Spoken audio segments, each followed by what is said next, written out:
আসসালামু আলাইকুম। আমি ফাহাদ হাসান সিফাত। আমি বর্তমানে আছি ইতালির মেসিনা শহরে। ইতালির সিসিলি রিজিয়নের যে স্কলারশিপ অর্থাৎ এরসু স্কলারশিপের অনলাইন অ্যাপ্লিকেশন ইতিমধ্যে শুরু হয়ে গিয়েছে। তো আজকের ভিডিওতে আমি দেখাবো কিভাবে আপনারা এরসু স্কলারশিপের জন্য অনলাইন অ্যাপ্লিকেশন করবেন। আমি বর্তমানে ইউনিভার্সিটি অফ মেসিনাতে রয়েছি। তো আমি ইউনিভার্সিটি অফ মেসিনার যে স্কলারশিপ পোর্টাল অর্থাৎ এরসু মেসিনা স্কলারশিপ পোর্টালের মাধ্যমে অ্যাপ্লিকেশন করব। তো আমি আর কথা না বাড়িয়ে সরাসরি কম্পিউটার স্ক্রিনে চলে যাচ্ছি।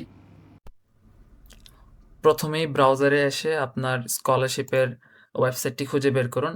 যদি আপনার ইউনিভার্সিটির ওয়েবসাইটটি স্কলারশিপের ওয়েবসাইটটি সম্পর্কে ধারণা না থাকে সেক্ষেত্রে আপনি গুগলে সার্চ দিতে পারেন। যেমন কথার কথা যদি আপনি ইউনিভার্সিটি অফ তুরিনের হয়ে থাকেন তাহলে এভাবে সার্চ দিতে পারেন। University of Turin DSC scholarship অথবা রিজিওনাল স্কলারশিপ যেকোনো একটা লিখে সার্চ দেন। দেওয়ার পরে দেখবেন যে আপনার স্কলারশিপের নাম হচ্ছে এডিসো পিএমন্তে। তো এরকম এডিসো পিএমন্তে হচ্ছে আপনার ইউনিভার্সিটির ওয়েবসাইট।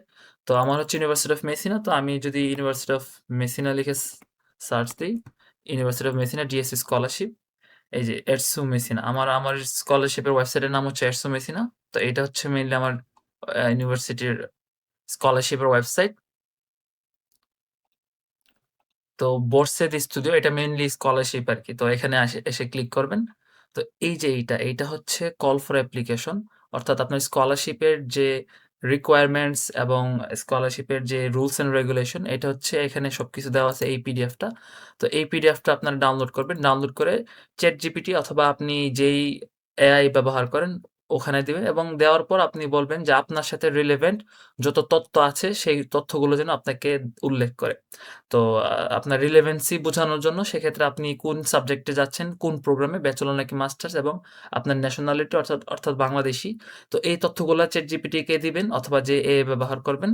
তারপর তাকে বলবেন যেন আপনাকে রিলেভেন্ট তথ্যগুলা দেয়। এতে করে আপনার যে স্কলারশিপের রিকোয়ারমেন্টস এবং রুলস অ্যান্ড রেগুলেশন এগুলো সম্পর্কে আপনি একটি ধারণা পাবেন। তো আমি এখন স্টুডেন্ট পোর্টালে যাব। এখানে পোর্টালে স্টুডেন্টি অর্থাৎ স্টুডেন্ট পোর্টাল এটাতে আমি ক্লিক করলাম। আচ্ছা আমার এখানে লগইন করা আছে। আমি লগ আউট দেই। আচ্ছা এটা হচ্ছে আমার স্টুডেন্ট পোর্টালের ওয়েবসাইট। তো আমি এখানে আচ্ছেদি মানে হচ্ছে লগইন। আচ্ছা আমি এটা ট্রান্সলেট করে ফেলি। তো আপনি যদি ১ম বার এপ্লাই করে থাকেন তাহলে অবশ্যই রেজিস্টারে ক্লিক করবেন। তো এখানে আপনার তথ্যগুলো দিবেন। আপনার কোটিচি ফিসক্যালে বা ট্যাক্স কোড আপনি যখন প্রি-এনরোলমেন্ট করবেন, তখন আপনার একটি ট্যাক্স কোড থাকার কথা বা কোটিচি ফিসক্যালে বলে এখানে। তো এই কোটিচি ফিসক্যালেটা এখানে উল্লেখ করবেন। তারপর আপনার নাম, সারনেম, ডেট অফ বার্থ যা লাগে সবগুলো তথ্য দিবেন। তথ্য দিয়ে আপনি রেজিস্টার করবেন। আমি ইতিমধ্যে রেজিস্টার করে ফেলছি। তো আমি লগইন করব। আর লগইন করার সময় আপনার ট্যাক্স কোড এবং যে পাসওয়ার্ড দিবেন ওই পাসওয়ার্ড দিয়ে লগইন করতে হয়। তো আমি লগইন করলাম।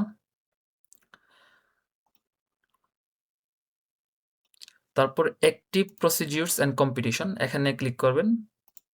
ক্লিক করার পর বর্তমানে কি প্রসেসিং চলতেছে, কি অ্যাপ্লিকেশন চলতেছে তার লিস্ট আসছে। তো আপনি এটাতে ক্লিক করবেন। Benefits request ২০২৬-২৭। তো এখানে যদি ২০২৫-২৬ থাকে এর মানে হচ্ছে আপনার স্কলারশিপের আবেদন ইতিমধ্যে শুরু হয়নি। তো এখানে ২৬-২৭ মানে ইতিমধ্যে শুরু হয়ে গিয়েছে। তো আমি এখানে ক্লিক করলাম। Proceed, continue.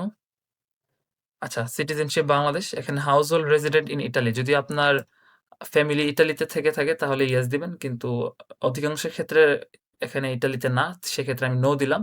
Type of household আপনার ফ্যামিলি বর্তমানে কোন অবস্থায় আছে। যদি আপনার প্যারেন্টস ইতিমধ্যে মেরিড হয়ে থাকে তাহলে এটা দিবেন। যদি ডিভোর্স হয়ে থাকে তাহলে ডিভোর্স দিবেন। আর যদি আনমেরিড হয়ে থাকে আনমেরিড, অরফান হলে অরফান। অর্থাৎ আপনার জন্য যেটা এখানে কার্যকর সেটা দিবেন। আমার জন্য মেরিড প্যারেন্টস আমি সেটা দিলাম। আর ইজি আপনার নিকট কি ইতিমধ্যে ইজি সার্টিফিকেট এভেইলেবল আছে কিনা? তো যারা ইতালিতে এখনো আসেনি তাদের এটা থাকার কথা না। তো সেক্ষেত্রে নট এভেইলেবল দিবেন। কিন্তু আমার আসলে এভেইলেবল আছে তাই আমি আপাতত এভেইলেবল দিলাম। আ তারপর আপনি কি এমপ্লয়মেন্ট স্ট্যাটাস কি? আপনি কি বর্তমানে কাজ করতেছেন নাকি আনএমপ্লয়েড নাকি ইনঅ্যাক্টিভ? তো আনএমপ্লয়েড দিবেন। আর এখানে নেসুনা দেওয়া আছে অর্থাৎ নো দেওয়া আছে এটা নোই থাকবে। এটা কিছু করার দরকার নেই। তারপর কন্টিনিউ দিবেন। তো যারা আমার যেহেতু এভেইলেবল আছে আমি হচ্ছে এখানে তথ্যগুলা দিব। আপনাদের এভেইলেবল থাকবে না। সো আপনাদের এখানে কিছু দিতে হবে না। আপনারা সরাসরি কন্টিনিউ দিবেন। আচ্ছা টেক্সট কোডটা এখানে হয়তো দেওয়া লাগতে পারে। এছাড়া আর কিছু দেওয়ার দরকার নেই। তখন কন্টিনিউ চলে যাবেন। তো আমি এখানে আমার তথ্যগুলো উল্লেখ করছি। আমার তথ্যগুলো দিয়ে তারপর নেক্সট দিলাম। তারপর হচ্ছে 3rd স্টেপ। তো রেজিস্ট্রেশন দিবেন। আপনি কোন ইয়ারে আছেন? 1st ইয়ার নাকি 2nd ইয়ার নাকি গ্র্যাজুয়েট? আমি 2nd ইয়ার, সো আমি এটা দিব ইয়ার্স ফলোইং দ্য 1st। আপনি 1st ইয়ার দিবেন যদি ১ম বার হয়ে থাকেন। University of Messina. লোকেশন হচ্ছে মেসিনা। এটা যা আছে তাই থাকবে, নান থাকবে। আর যদি এখানে কোনোটা আপনার সাথে মিলে তাহলে দিতে পারেন। যদি আপনি ১ম বার ইউনিভার্সিটিতে স্কলারশিপ এপ্লাই করে থাকেন তাহলে এগুলা কিছু দেওয়ার দরকার নেই। নেসুনা থাকবে অর্থাৎ নান। এটা নো হবে।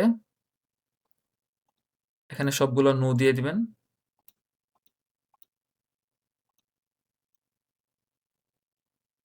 কন্টিনিউ। তো এখানে আপনি আপনার তথ্যগুলা দিবেন। এখানে মেট্রিকুলার নাম্বার আপনার থাকার কথা না। কেননা মেট্রিকুলার নাম্বার পাবেন আপনি এখানে ভর্তি হওয়ার পর।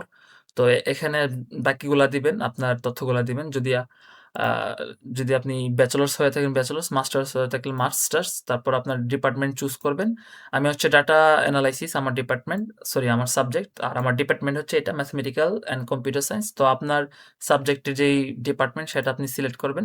তারপর আপনার কোর্স সিলেক্ট করবেন। তো যারা ডাটা অ্যানালাইসিসে এপ্লাই করবেন আমার মতো তারা এটা সিলেক্ট করবেন। 9215 আর কম্পিউটার সায়েন্স। এখানে ২ টা আছে তো এটা সিলেক্ট করবেন। এটা হচ্ছে মূলত আমাদের। তো আমার ২য় বছর তাই সবকিছু অটোমেটিক সিলেক্ট করা আছে। তো আমি কন্টিনিউ দিলাম।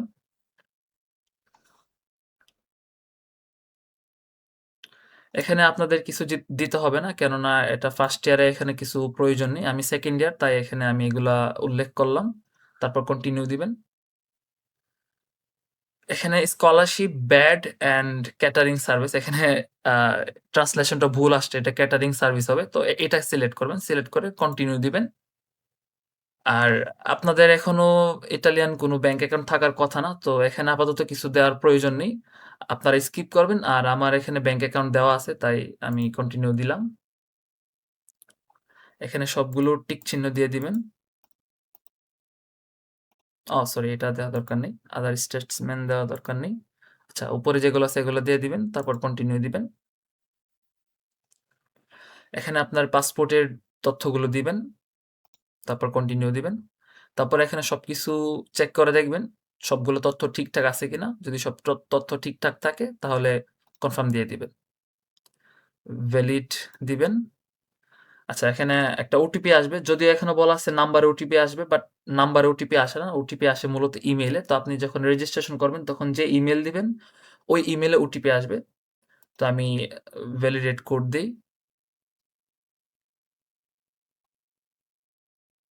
আমার ওটিপি হচ্ছে এটা। ভ্যালিড নাও।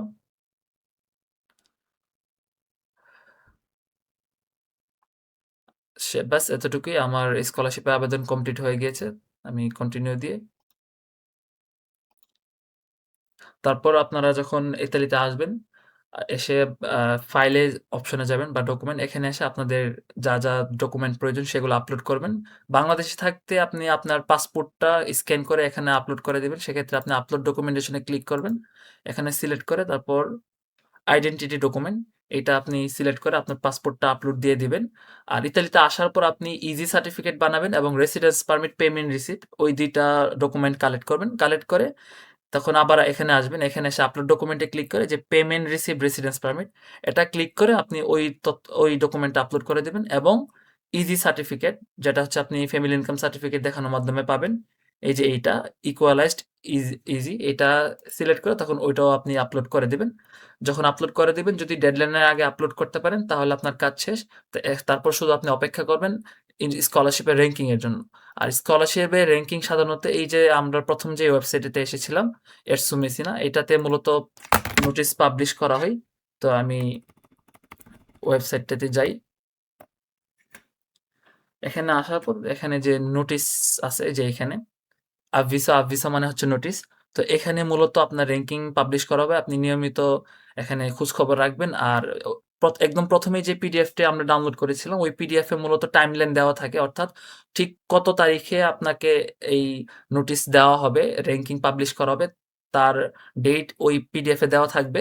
তো আপনি ChatGPT বা অন্য যেকোনো এআই এর মাধ্যমে ওইটা এনালাইজ করে ওই ডেট গুলা বা টাইমলাইনটা বের করবেন। বের করে তারপর সেই অনুযায়ী এখানে ওয়েবসাইটে এসে চেক করবেন। চেক করে আপনার র‍্যাংকিংটি চেক করবেন। তো এতটুকুই ছিল আজকের ভিডিও। ইনশাআল্লাহ দেখা হবে পরের ভিডিওতে।